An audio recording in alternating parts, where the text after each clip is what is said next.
நீர்வானம் என்பது கடலின் அடியில் உள்ள ஒரு அழகான உலகம். இதில்தான் கடல்வாழ் ஜீவராசிகள் வாழ்ந்தார்கள்.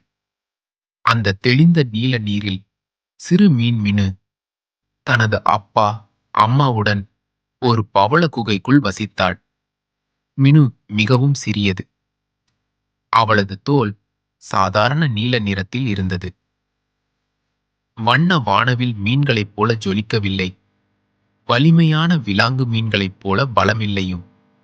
ஆனால் மினுவின் அப்பா அவளிடம் எப்போதும் சொல்வார், ஞானம் கடவுளிடமிருந்து வரும், அழகு அல்லது வேகம் இல்ல.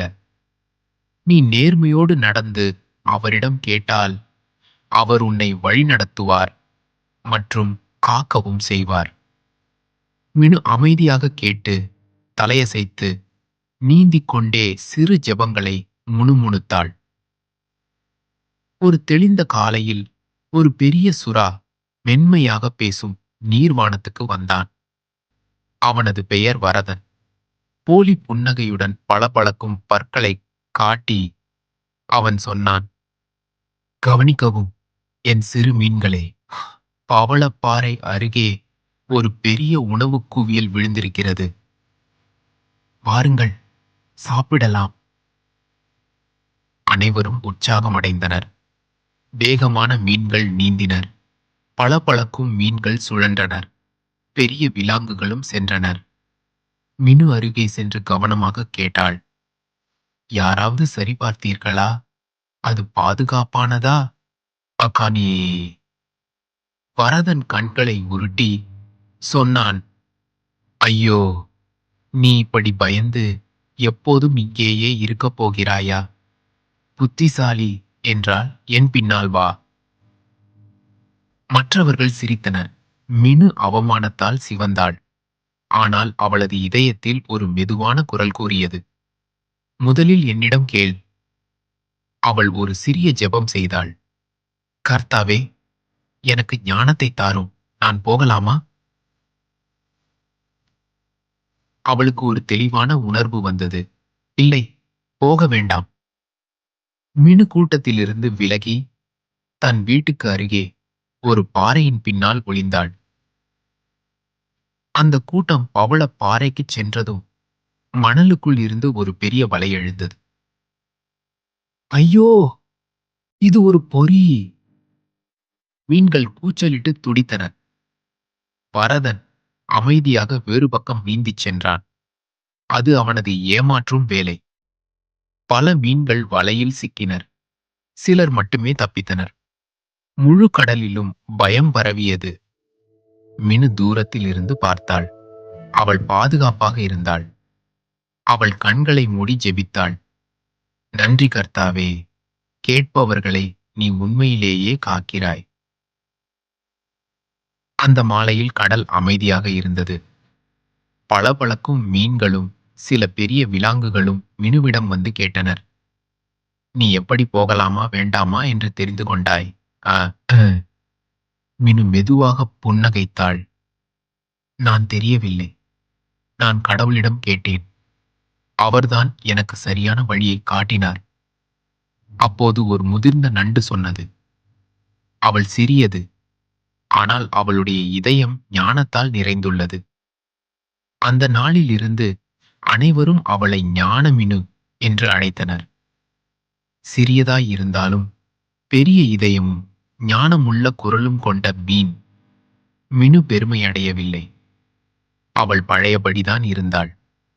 ஆனால் இப்போது மற்ற மீன்களும் ஜெபிக்கத் தொடங்கினர். மெதுவாக நீர்வானம் ஒரு அற்புத இடமாக மாறியது. ஞானம் மதிக்கப்பட்டது. அகந்தை மறுக்கப்பட்டது. சிறிய மீனும் அறிந்து கொண்டது, கடவுளின் ஞானமே உண்மையான பாதுகாப்பு.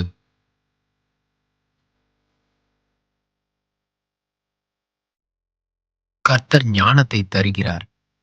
அவர் வாயினின்று அறிவும் புத்தியும் வரும். அவர் நீதிமான்களுக்கென்று மெய்ஞானத்தை வைத்து வைத்திருக்கிறார். உத்தமமாய் நடக்கிறவர்களுக்கு அவர் கேடகமாயிருக்கிறார். நீதிமொழிகள் 2ஆம் அதிகாரம். வசனம் 6-7. கர்த்தர் ஞானத்தை தருகிறார். அவர் வாய் நின்று அறிவும் புத்தியும் வரும். அவர் நீதிமான்களுக்கென்று மெய்ஞானத்தை வைத்திருக்கிறார். உத்தமமாய் நடக்கிறவர்களுக்கு அவர் கேடகமாயிருக்கிறார். நீதிமொழிகள் 2ஆம் அதிகாரம் வசனம் 6-7. ஏசப்பா, உங்களுடைய பரிசுத்த நாமத்திற்கு ஸ்தோத்திரம். இன்னைக்கு நாங்க கத்துக்கிட்ட வசனத்தின்படி அறிவும் புத்தியும் ஞானத்தையும் எங்களுக்கு அதிகமாக தந்து எங்களை ஆசீர்வதியும். நாங்கள் உத்தமமாய் நடக்க எங்களுக்கு உதவி செய்யுங்க. எங்களுக்கு கேடகமாயிருந்து எங்களை பாதுகாத்துக் கொள்ளும். இயேசுவின் நாமத்தில் வேண்டிக் கொள்ளுகிறோம். எங்கள் ஜீவனுள்ள நல்ல பிதாவே, ஆமேன்.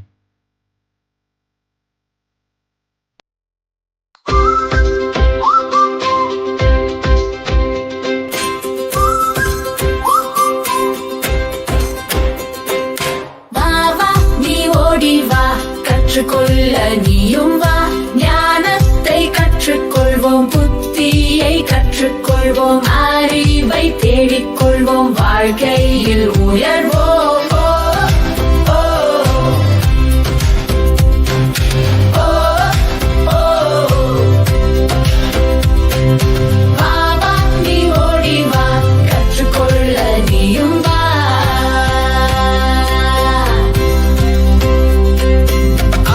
கண்டால் மறைந்து கொள்ளுவோம், ஞானி என்று எண்ண மாட்டோம், கர்த்தருக்கு பயந்திடுவோம், தீமையை விட்டு விலகிடுவோம்.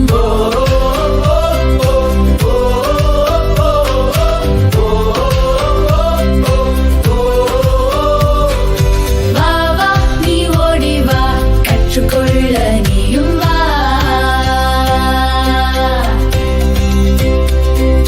சொற்களின் மிகுதியில் பாவம் வரும், அகந்தை வந்தால் இலச்சையும் வரும். சிந்தையில் தாழ்மை கொண்டிருந்தால் ஞானம் நமக்கு உண்டு.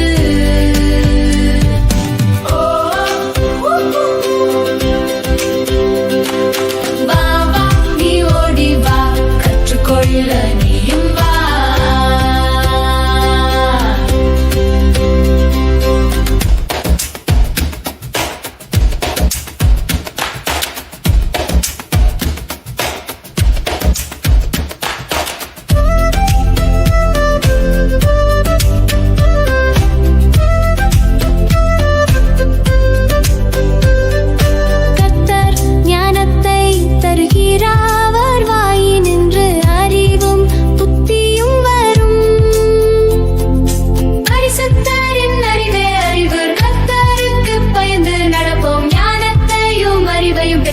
வாழ்க்கையில் உயர்ந்திடுவோம்.